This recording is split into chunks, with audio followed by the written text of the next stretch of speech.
They said the old man couldn't slow down, even when illness buckled his knees and robbed him of breath. Yet on April 21st, 2025, the headline splashed across every screen: Pope Francis dead at 88. Within minutes, St. Peter's bells tolled, flags dipped around the globe, and the Catholic world slid into stunned silence. For 12 tumultuous years, Francis had been the Church's disruptor-in-chief, selling off Vatican assets, airing secrets, and riding a battered wheelchair through crowds that once expected popes to glide in limousines. But the real jolt wasn't just his passing, it was the vacuum it left behind. In Rome's marble corridors, veteran cardinals whispered about a conclave that could either cement Francis's reforms or bury them in incense. Cameras swiveled toward Cardinal Luis Antonio Tagle, the Filipino prelate many dubbed the Asian Francis. He had prayed at the pontiff's bedside, shared jokes in halting Spanish, and earned a reputation for hopping city buses instead of calling a driver. Now Tagle stood mute, 3 days, 4, then 5, with reporters camped outside his residence, counting the hours. Why the hush? Was grief choking him, or strategy? Bookmakers noticed the odds on his name tightening by the hour. Meanwhile, rumors flew thicker than the Roman spring pollen. Secret alliances in the Curia, dossiers trading hands, even talk of an Italian push to bring the papacy home. Online forums erupted. Traditionalists cheered the chance to roll back Francis's outreach to migrants and LGBTQ Catholics. Progressives feared a hard reset. And ordinary believers, from Manila's jeepney drivers to Buenos Aires nurses, just wanted to know, who picks up a fallen shepherd staff? Long before he was Pope Francis, Jorge Bergoglio prowled the narrow sidewalks of Buenos Aires with a mop of black hair, a chemistry textbook under one arm, and a secret fondness for tango swirling in his head.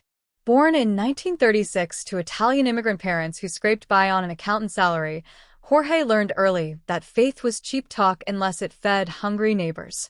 He mixed chemicals in a food lab by day, swept floors by night, and joked that the only thing tougher than a double shift was surviving Argentina's brutal summer heat without air conditioning. At 21, pneumonia nearly killed him. Surgeons removed part of his right lung and warned he might never regain full strength. Jorge took the setback as marching orders.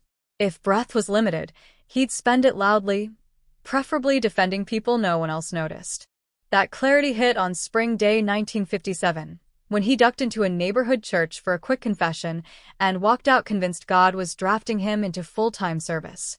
Within months, he swapped the lab coat for a Jesuit novice's threadbare cassock and shipped off to Chile to study philosophy. Those habits, stubborn austerity, a nose for injustice, and an almost reckless readiness to change plans overnight, would later collide with centuries-old Vatican tradition.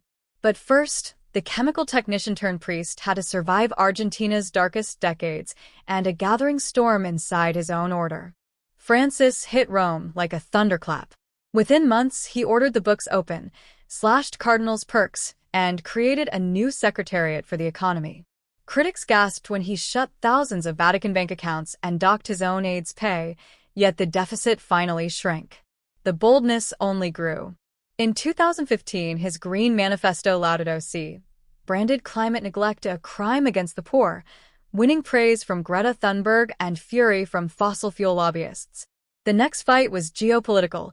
A secret 2018 pact with Beijing let China propose bishops, while Francis kept veto power. Underground Catholics cried sellout. The Vatican called it pastoral realism. At home, he rocked liturgy lovers with Traditionis Custodes, 2021, sharply curbing the old Latin Mass to push unity around Vatican II. Traditionalists accused him of wrecking heritage. Francis shrugged. Unity comes first. Supporters hailed a shepherd who broke rules for the forgotten, migrants, LGBTQ Catholics, single mothers, while adversaries painted him as a populist weakening doctrine. Yet even detractors admitted, no modern pontiff moved the dials so fast. But policies can be repealed. What no one could reverse was the toll on an 80-something man missing part of a lung. And as winter viruses circled, Rome began asking a darker question: could the reformer outrun his own failing body? When Francis breezed onto the balcony in 2013, doctors called him remarkably fit for 76. True, half a lung was gone thanks to a bout of teenage pneumonia, but checkups showed more stamina than many younger priests. That margin evaporated after a decade of midnight meetings and punishing travel. In March 2023, he was rushed to Gemelli Hospital with a sudden respiratory infection. 3 fraught days on 4 antibiotics that left staff whispering about exit strategies the Vatican had never rehearsed. 3 months later, surgeons opened his abdomen to repair a painful hernia. Francis joked that the hardest part was staying still. Yet still he refused to slow. Chronic sciatica crippled his gait, but a wheelchair simply became his mobile pulpit. Disabled Catholics cheered the image of a pontiff rolling through St. Peter's Square, rosary twined around the brake handle. But the old fighter rallied. By mid-March, antibiotics tamed the infection. On March 23rd, an ashen, yet smiling Francis waved from the hospital balcony while nurses wept behind TV cameras. Prescribed strict rest, he instead spent Easter drafting speeches. And on April 6th, he rolled into a rain-washed St. Peter's, breathing hard but determined to bless pilgrims. The message was unmistakable. If the lungs quit, the heart would drag them the final mile. Behind Vatican walls, however, cardinals counted inhaler puffs and wondered how many miles were left, and who would steer the ship if the captain slipped again. While Rome's bronze doors groaned shut, all eyes pivoted to a soft-spoken Filipino who never cared for spotlights. Cardinal Luis Antonio Tagle, Cheeto to friends, the Asian Francis to Vatican watchers, had built a career mirroring the late Pope's own vows. Stripped-down living, bus tickets instead of black sedans, long afternoons listening to migrant stories. Pope Francis saw the kinship early. In 2019, he yanked Tagle from Manila's teeming streets and put him in charge of the Global Missionary Agency, the Congregation for the Evangelization of Peoples, effectively handing him a map of 2/3 of the world's dioceses. Just 8 months later, he vaulted him again, this time to the elite rank of Cardinal Bishop, a title usually reserved for gray-haired Romans. The biography fueling those whispers reads like a reformer's resume: doctorate in theology, TV catechist fluent in Tagalog English banter, and a pastoral style so gentle Filipino street vendors call him Father Cheeto, the guy who remembers my name. Critics note blemishes.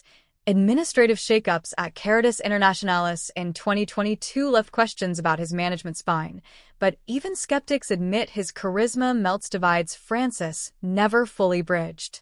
So when Tagle finally stepped before microphones, the piazza hushed.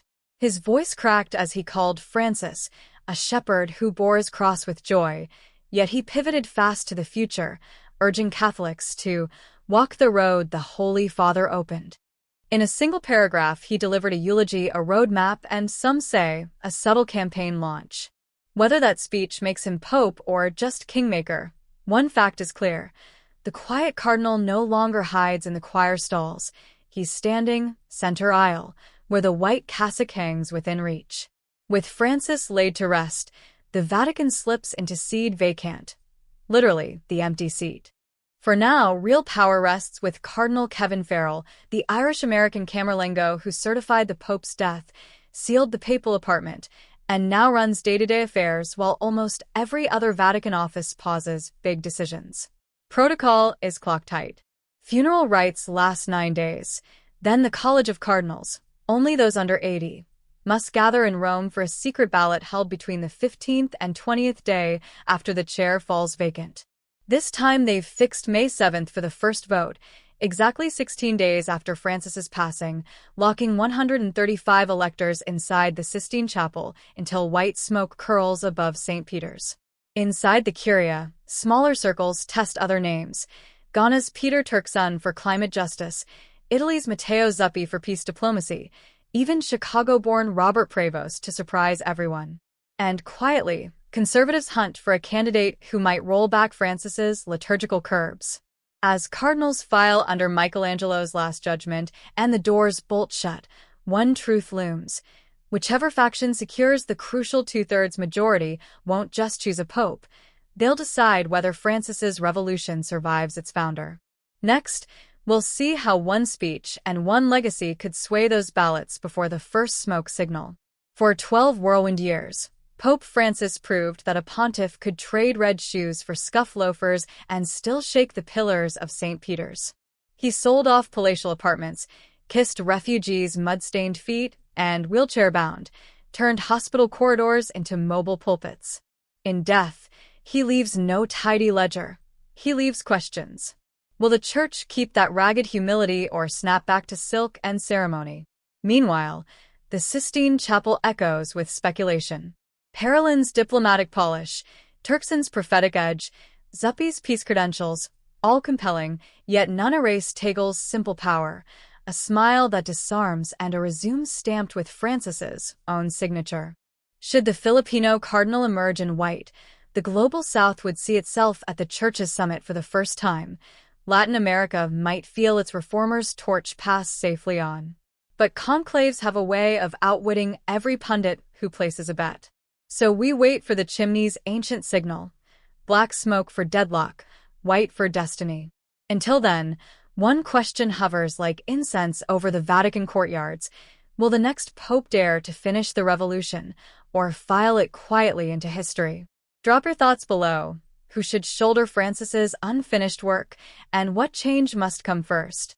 Because in the Catholic Church, every plume of white smoke is only the beginning of the next story.